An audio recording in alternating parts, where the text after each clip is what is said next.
গাড়ির পক্ষ থেকে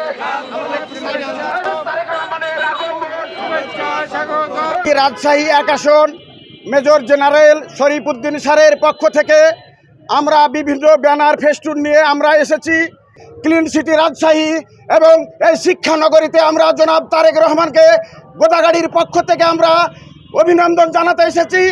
আগামীতে জনাব তারেক রহমান শুধু বিএনপি নয়, সারা বাংলাদেশের সকল মানুষের অভিভাবকের দায়িত্ব পালন করবে ইনশাল্লাহ। এবং আমাদের নেতা মেজর জেনারেল শরীফউদ্দিনের পক্ষে আমরা মানে আলাদাই অনুভূতি, এটা বলে মানে ভাষায় প্রকাশ করতে পারবো না আর কি। কী ধরনের এটা আমাদের মা বোন সকলে আমরা সব মিলে ঝিলে একসাথে আসছি আর কি। যে দীর্ঘদিন উনি দেশে ছিলেন না, তারপরে প্রথম আমাদের রাজ্যে আসছেন, ওনাকে একটু স্বাগত বা ওনাকে একটু ওনার মানে সান্নিধ্য পাওয়ার জন্য আর কি।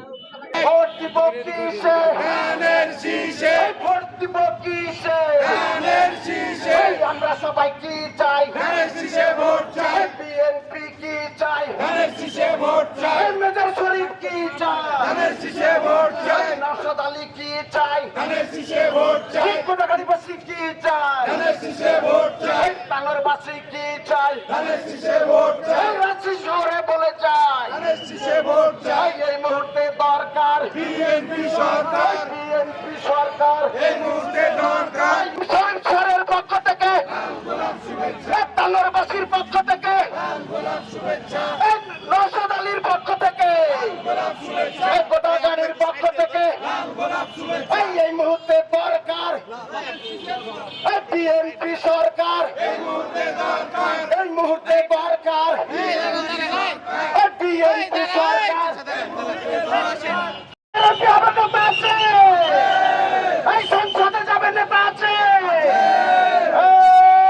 সেই নেতা শরীফ ভাই ভয় নাই, শরীফ ভাই ভয় নাই। তারেক রহমানের আগমন, আমরা সবাই আগাই। তারেক রহমানের আগমন, এই শুভেচ্ছা স্বাগত।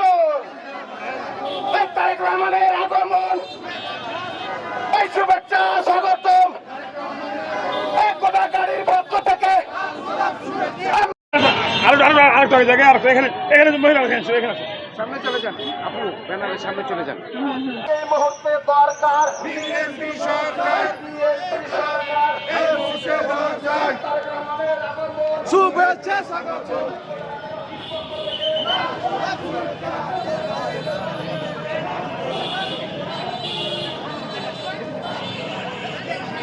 Hãy subscribe cho kênh Ghiền Mì Gõ để không bỏ lỡ những video